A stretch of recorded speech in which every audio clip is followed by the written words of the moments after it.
Kalau misalnya menurut data sih ada sekitar 385 perusahaan nih yang dia melakukan pemecatan di digital ya untuk perusahaan teknologi. Dan ini angkanya tuh hampir mirip seperti di tahun 2020 saat Covid. Itu di kisaran 400-an.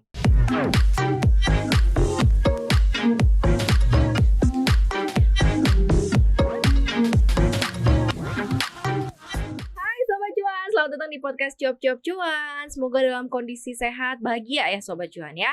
Senang sekali di hari Rabu ini kita kembali bisa menyapa Sobat Cuan dalam koneksi konten Ekonomi seksi. Yes, bareng Maria Katarina dan juga bareng dengan Mas Roberto Sadrianto Serin, tim riset CNBC Indonesia, dan juga Mas Adam Isa di sini produser CNBC Indonesia TV.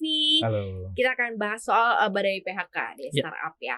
Karena beritanya juga lumayan banyak di medsos, kemudian juga korbannya juga banyak ya, 120 ribuan karyawan ya dalam semingguan terakhir, dan nggak terjadi cuma di Indonesia sebenarnya, jadi terjadi di beberapa negara juga gitu. Nah ini apa sih yang lagi muncul nih, tren apa atau fenomena apa sih gitu, kenapa kemudian layoff ini lagi banyak banget sekarang? Iya, layoff ini kan nggak cuma di Indonesia, seluruh dunia. Bahkan kalau misalnya menurut data sih ada sekitar 385 perusahaan nih yang dia melakukan pemecatan di digital ya untuk perusahaan teknologi. Dan ini angkanya tuh hampir mirip seperti di tahun 2020 saat Covid. Itu di kisaran 400-an. Dan itu terjadi sepanjang kuartal 3 kemarin. Di mana kuartal 2 itu tingkatnya mencapai 200-an perusahaan. Artinya kalau dalam 2 kuartal ini digabung jumlahnya sudah lebih banyak dibandingkan ketika Covid kemarin. Yang ini pantaslah menjadi sorotan. Dan namun memang banyak yang bilang kalau misalnya ya ini kan udah saatnya perusahaan teknologi untuk cuan. Udah saatnya investor ini take profit. Sudah terlalu lama investor masuk ke perusahaan teknologi, namun toh hanya bisa mendapatkan skalasi bisnis. Jadi skalanya besar tapi tetap aja rugi karena bakar uang. Ketika ekonomi lagi nggak stabil, inflasi naik, suku bunga naik, akhirnya modal udah mulai seret. Ini yang kemudian digadang-gadang menjadi salah satu faktor penyebab perusahaan digital mulai mandek. Kemudian juga sahamnya, perusahaan kan tercermin dari harga saham. Nasdaq turun 30%, bahkan mendekati saat .com bubble tahun 2000-an yang 39% turun dalam 1 tahun. Nah, ini yang kemudian dilihat bahwa kayaknya nih udah mulai ada efisiensi mungkin menjadi salah satu pilihan, dan tampaknya perusahaan-perusahaan teknologi sudah mencapai peaknya kemarin ketika Covid. Nah, ini udah saatnya dia mulai terjun, mulai goyah bisnis, dan saya rasa ini alami ya. Kan namanya bisnis ini ada siklus. Seleksi alam, karena dilihat lagi mana perusahaan yang akhirnya bisa membawa bisnisnya yang besar ini menjadi profit. Investor kan juga tetap perlu dividen, perlu keuntungan dari apa yang dia investasikan. Jadi wajar aja kemudian ketika investor menagih, mana nih untungnya nih, kok nggak ada. Nah, di sini para perusahaan teknologi ini, yang startup ini yang sebagai pihak yang diberi dana ya mau nggak mau melakukan berbagai banyak cara. Mungkin salah satu strateginya adalah layoff. Itu yang sering kita kayak diskusi gitu nggak sih Mas Adam? Kayak misalnya terkait mengenai startup yang nggak tahu rekam jejaknya kayak gimana, terus ke depan juga future-nya seperti apa. Jadi ini makanya nggak pernah ketebak nih kayak seperti apa. Cuman apa yang salah sebenarnya perusahaan startup? Apakah memang sistem bisnisnya yang nggak kuat, ataukah memang ya mereka mudah aja gitu kalau mau ekspansi lebih lanjut, ya udah efisiensi yang paling cepat kan adalah memang layoff ini. Ya sebenarnya kan yang namanya bisnis di bidang apapun ya, bukan hanya digital atau startup, mencapai eskalasi tertentu, mencapai jumlah pelanggan, mempunyai jumlah pelanggan, terus mempunyai customer yang banyak, itu adalah yang sangat diharapkan kan di dalam sebuah bisnis gitu kan. Nah, untuk level startup ini kan memang biasanya mereka adalah melakukan promosi yang sangat banyak demi dikenal masyarakat, terus produk-produknya juga laku. Nah, tapi strateginya bakar uang gitu. Itu kan berarti ada production cost yang cukup tinggi di situ. Kemudian kenapa production cost-nya tinggi? Selain promosi juga ada masalah karyawan yang cukup besar, karena kan untuk melakukan promosi berarti butuh orang yang cukup banyak juga gitu kan. Nah, masalahnya sampai kapan ini mau dilakukan gitu kan? Nah, apakah ini bisnisnya bisa sustain ke depan gitu kan kalau promosi terus, kemudian karyawan jumlahnya banyak gitu kan? Nah, itu kan berarti harus ada yang dikurangi. Jadi ketika salah satu target sudah dicapai, misalnya untuk mencapai jumlah konsumen berapa banyak sudah dicapai nih, terus namanya sudah melekat di masyarakat. Kalau misalnya di Indonesia ada yang besar kayak kita sebut saja kayak Gojek, Grab gitu kan, bakar uang, terus kemudian sudah customer-nya sudah banyak. Apakah sekarang sudah saatnya melakukan efisiensi modal? Sepertinya memang begitu gitu kan. Nah, karena untuk mencapai profitable yang lebih tinggi berarti kan harus ada beban yang dikurangi kan. Salah satu beban yang paling mungkin untuk dikurangi adalah karyawan karena itu fixed cost yang sangat jelas dan terbaca gitu kan. Masalahnya apakah promosi bisa dikurangin? Belum tentu juga gitu kan, karena kita tahu bahwa masyarakat baik di Indonesia maupun dimanapun di luar negeri gitu kan, promosi itu menjadi suatu hal yang menarik untuk kita membeli atau menggunakan jasa dari produk tertentu gitu kan. Nah, jadi yang paling bisa dikurangi ya karyawan gitu, apalagi gitu.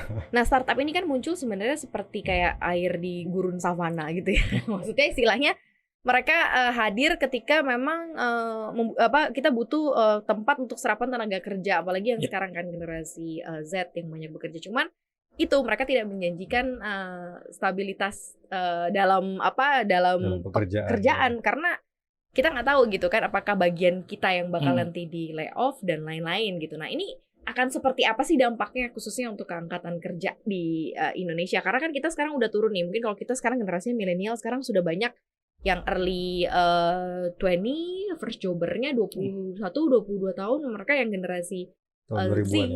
Iya, generasi Z, di mana sebenarnya ketika beberapa waktu kemarin gitu ya, gue juga sempat scroll di medsos, mereka yang dipecat-pecatin mereka malah happy jadi bikin konten gitu. Jadi lucu gitu, last day di Shopee, terus mereka kayak goodbye ini, goodbye itu. Mereka menanggapinya dengan sesantai itu, kayak mereka tahu bahwa konsekuensi mereka bekerja di startup adalah layoff, itu mereka udah tahu kayaknya. Mungkin dia hilang stres Mbak ketika keluar dari startup. Kan gosip-gosipnya kan kalau di startup kan wah kerjanya kayak pressure-nya tinggi. Gitu. Mungkin kan kayak lepas, bisa healing, mental health dan segala macam, kan bahasa-bahasa Gen Z kan begitu ya Mas Mbak ya. Tapi memang kemudian saya nyambung tadi kata Mas Adam bahwa promosi ini kan yang menjadi salah satu senjata ya dari startup. Bahkan ketika promosi sudah gencar pun itu tidak menjanjikan bahwa dia bisa membuat customernya loyal. Kalau misalnya nih ada 3 sebut aja GoFood, GrabFood, ShopeeFood. Kalau misalnya GoFood kasih diskon 50%, ShopeeFood berani kasih 60%, ini bakal lari nih ke ShopeeFood. Nah, perang diskon ini yang kemudian sudah menjamur dan juga udah tertanam nih di konsumen, sehingga mungkin promosi bukan jadi jalan untuk kemudian dihapus. Makanya salah satunya adalah si layoff itu. Karyawan mau nggak mau yang dikorbanin, karena kalau misalnya promosi dikurangin, customer mereka mungkin akan pindah. Kan sekarang juga banyak nih mulai muncul AirAsia dan segala macam.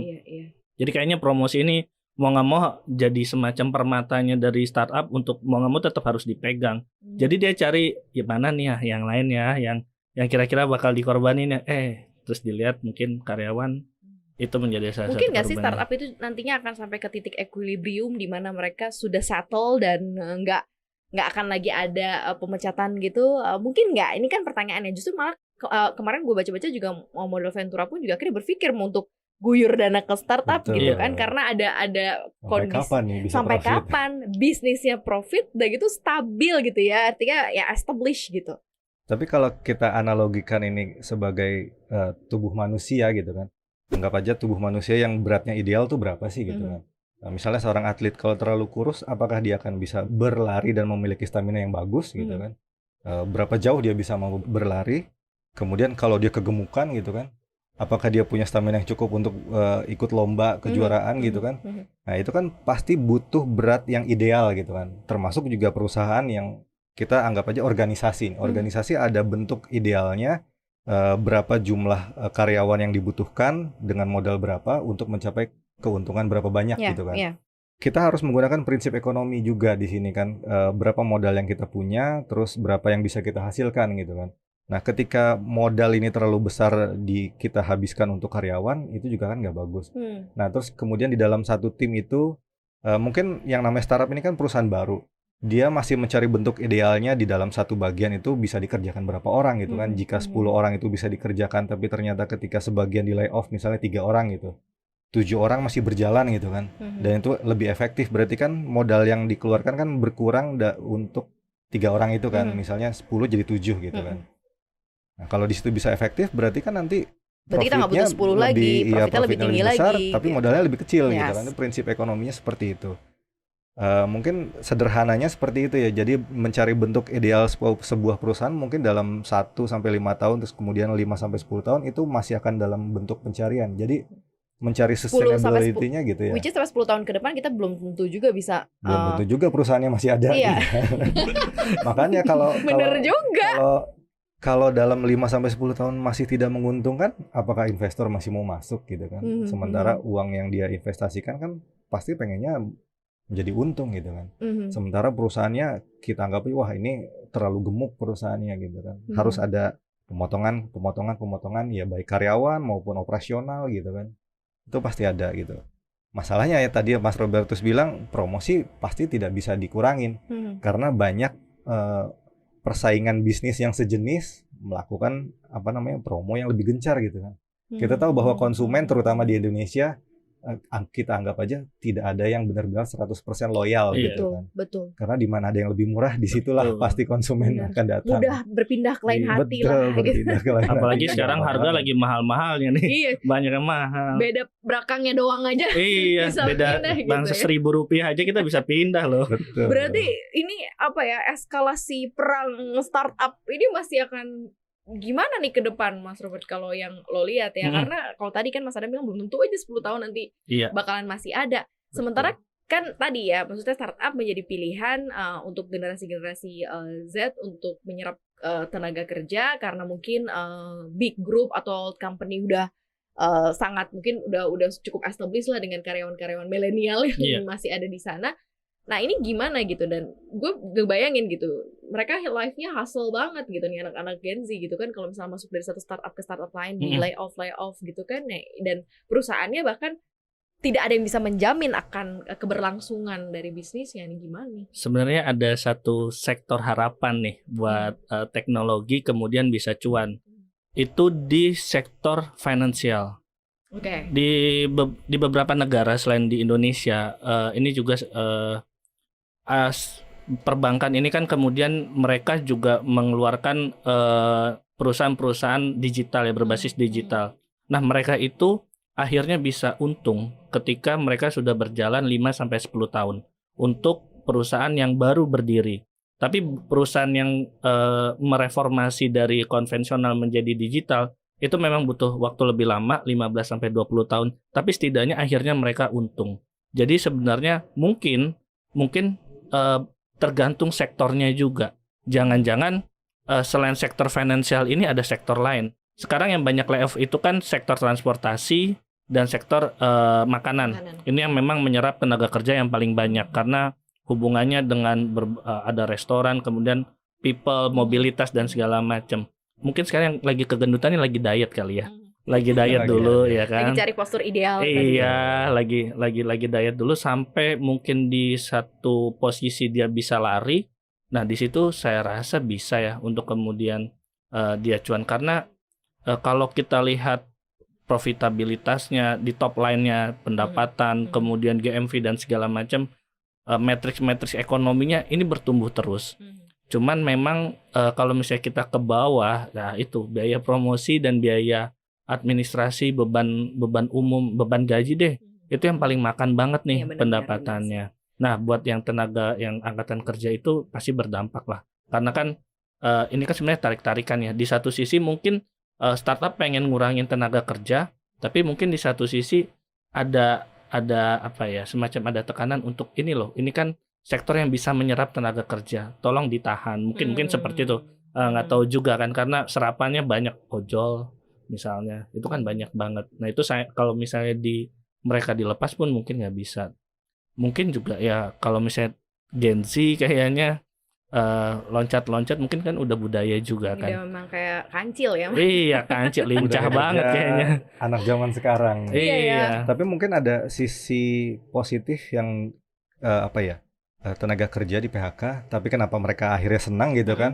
Mungkin yang pertama mereka dapat CV, pengalaman kerja di situ kan. Mungkin Experience setahun, ya, 2 tahun ya kan ada ya. experience-nya kerja di perusahaan digital atau startup dengan tingkat stressful yang lumayan tinggi, kemudian target gitu kan.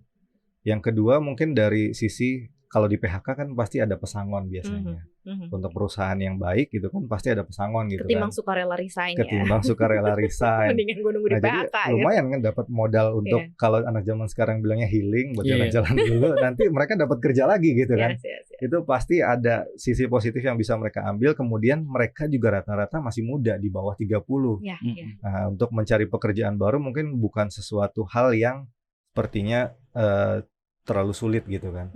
Nanti bisa pindah ke perusahaan startup lain, apalagi kan ekonomi terus bertumbuh. Pasti perusahaan baru nanti ada lagi gitu kan. Data pengangguran akan mempengaruhi nggak sih untuk kan rapot perekonomian Indonesia, pengangguran bertambah atau apa gitu, akan membuat akhirnya menjadi jelek gitu rapot ekonomi Indonesia jadinya? Atau nggak ngaruh nih yang efek? Bisa ngaruh. Bisa aja ngaruh. Kalau misalnya kan namanya pengangguran kan ininya kan udah jelek ya, konotasinya udah jelek ya. Jadi kalau pengangguran nambah, orang mungkin juga panik, wah ekonomi Indonesia nih lagi jelek-jeleknya nih. Karena nggak ada serapan tenaga kerja, iya, bisnisnya dan nggak jalan berarti. Konsumsi kan ini PDB penggerak PDB paling gede. Tapi kan ekonomi Indonesia nggak cuman soal konsumsi dan pengangguran, ada faktor-faktor lain yang saya rasa itu yang masih bisa nopang ekonomi Indonesia. Sri Mulyani aja optimis kan ekonomi kita masih di atas 5%. Padahal negara-negara lain buat berjuang ke 3%, 2% aja sulit banget. Tapi ya kita berharap bahwa layoff ini jangan menular ke yang lain sektor lain yang lebih mature, yang manufaktur, yang dia nyerap tenaga kerjanya yang benar-benar padat dan bukan angkatan kerja muda, angkatan kerja tua yang mungkin lebih sulit lagi nyari kerja. Kalau misalnya kerja muda mungkin masih masuknya ke pengangguran yang sementara kali beberapa bulan terus ada lagi dia bekerja lagi. Kalau sementara udah yang di atas 30, di atas 40 ketika dia sudah kena layoff, itu mungkin akan lebih sulit lagi dapat pekerjaan di dalam satu korporasi atau perusahaan gitu kan. Dan belum tentu kayak Indosat, bahkan Indosat kasih pesangon katanya sama 1 miliar. Wah, 37 kali gaji. Oh gitu. 20 berapa ya? 20-an sampai ada yang maksimal 67 kali gaji kalau nggak salah, dengan jumlah maksimal satu orang itu padahal bisa dapat 1,6 miliar rupiah. Iya, padahal duit yang dikeluarin juga gede ya, tapi which is good for company gitu ya, untuk layoff ternyata lebih kecil kali ya budgetnya ketimbang dia running dengan sekian banyak orang ya. Iya, mungkin seperti itu. Jadi biar ramping terus bisa larinya lebih cepat gitu kan. Mendingan keluarin modal 10 untuk layoff daripada mengeluarkan 100 untuk beberapa tahun ke depan, mungkin seperti itu. Karena investasi teknologi mungkin sekarang yang dilihat lebih berpengaruh untuk bisnis ke depan. Itu kan mungkin apalagi Indosat kan ada 5G, nanti harus convert ke 5G, itu kan butuh teknologi, butuh modal yang lebih gede lagi. Sedangkan ya mungkin salah satu strategi biaya dari gaji itu yang mau nggak mau harus dikorbanin, dan memang dibayar, ada bayarannya, tapi kalau misalnya itu worth it kan nggak masalah kan, malah lebih bagus. 1 apalagi dari perusahaan telekomunikasi yang sudah mapan, kemudian misalnya masih masuk usia kerja, masih bisa lagi ke perusahaan telekomunikasi lain, masih produktif gitu kan. Apalagi di era digitalisasi sekarang gitu kan, mungkin banyak orang yang sangat dibutuhkan dari perusahaan digital itu gitu kan. 1 miliar investasi dapat pasif income. Itu dia. Maksudnya kalau misalnya bingung pun mau ngapain gitu ya, investasiin aja dulu gitu ya. Tapi ini kayak sesuatu hal yang memang harus dipahamin juga sih oleh Sobat Cuan ya, khususnya yang denger kita nih, milenial, Gen Z. Khususnya Gen Z deh, mungkin harus lebih baik lagi dalam penataan pengelolaan keuangannya, karena hidup kalian tuh lebih hustle ya dari yang milenial ya. Mungkin bisa tadinya kerja sampai tahu-tahu di layoff gitu. Ya syukur-syukur kalau dapat uang PHK-nya lumayan. Kalau misalnya enggak kan kalian harus pintar-pintar kan. Tapi dapat uang PHK lumayan pun kalau nggak bisa ngelola, itu dia. Habis. Bener. Jadi jangan pegang prinsip hidup cuma satu kali gitu. Iya, megang duit gedenya juga cuma sekali nanti. Iya. Habis itu bingung deh ya kan. Misalnya minjem sini makan mie instan. Mending kalau masih bisa makan mie instan ya. Kalau sampai bingung, pusing, stres, itu yang kita takutin sih sebenarnya. Tapi ya ini mungkin dinamika yang harus dialamin ya, mungkin ke depannya lihat lagi atau strategi lebih baik lagi Iya. gitu ya untuk memilih perusahaan-perusahaan tempat Sobat Cuan kerja deh. Lebih hoki deh, mudah-mudahan yang kemarin baru di layoff semangat ya, lebih hoki ke depannya. Thank you banget udah dengerin koneksi hari ini Sobat Cuan. Jangan lupa untuk tetap dengerin konten podcast kita lainnya di mana aja. Jangan lupa saksikan kontennya dari Cuap-Cuap Cuan ada di Spotify, Google Podcast, Apple Podcast, dan juga Anchor. Cakep. Jangan lupa untuk follow akun Instagram kita di @cuap_cuan dan subscribe YouTube channel kita di Cuap-Cuap Cuan, di like, di share, dan juga di komen. Jangan lupa tonton juga podcast kita hari ini di CNBC Indonesia TV. Terima kasih ya Sobat Cuan, semangat terus, sehat-sehat. Maria pamit. Robert pamit. Adam pamit. Bye-bye. Bye.